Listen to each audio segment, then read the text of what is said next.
Hi friends, Larysa here, Happiness Archaeologist. It's been a while since I've done a Toastmaster video explaining about Toastmaster, so I figured, why not do one tonight after visiting my first Advanced Toastmaster club, which is my 16th club overall I've visited.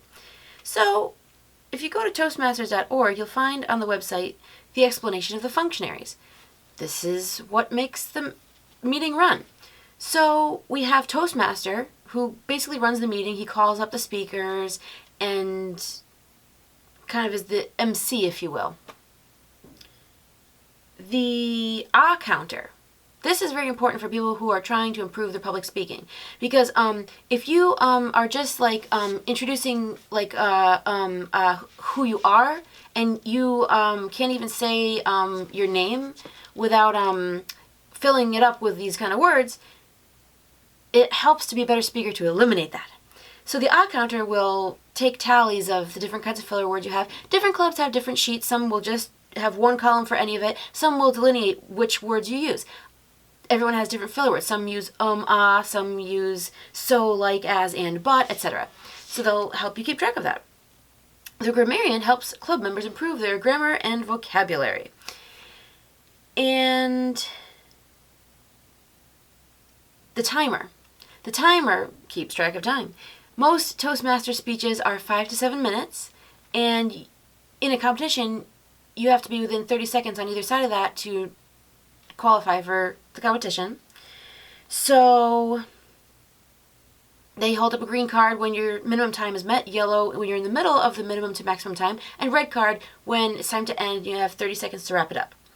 But at a club meeting, nothing terrible happens. You don't get a hook taking you off the stage if you go over. It's just to help you practice for a competition so that you are used to wrapping it up and whatnot and staying within time. But also, if you're trying to improve your public speaking for your job, making presentations, many people have experienced the speaker who was given 10 minutes and took half an hour, so it's good to just be aware of time while you're speaking. Then we have Topics Master, who delivers the table topics. The table topics are the impromptu 1 to 2 minute speech where you get up, you're given a question, and you answer it on the spot, and it helps work a different part of your brain so that you can still avoid using etc., but respond in a way that's somewhat intelligible.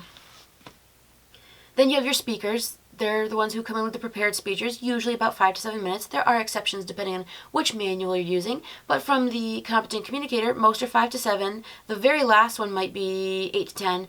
The first one is like 4 to 6 because you're just introducing yourself. And then you have table topics speaker. These are the people that the table topics master calls up to give their 1 to 2 minute impromptu speech.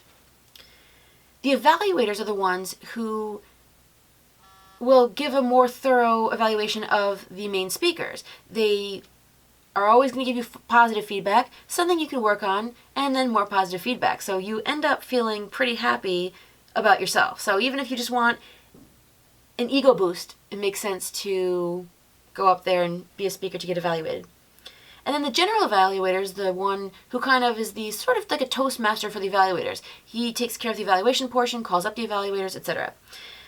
Different clubs, that's the list from online, but different clubs will have different additions, like Joke Master, someone who prepares a joke, someone who might give a fact of the day, and things like that. And so a lot of those functionary roles don't require you to speak more than saying, okay, this person did this much time, etc. So that's a great way if you don't want to give a speech, but you feel like you can speak a little bit to the group. You don't even really have to leave your seat. So that can help kind of ease you in where you feel like you're contributing, you are taking on a role, but you're not getting up in front of everybody and speaking. And there's lots of leadership roles behind the scenes too. But that's what happens at a general Toastmasters meeting. So I hope that's helpful. That can let you know what to expect at your next Toastmasters meeting or your first Toastmasters meeting.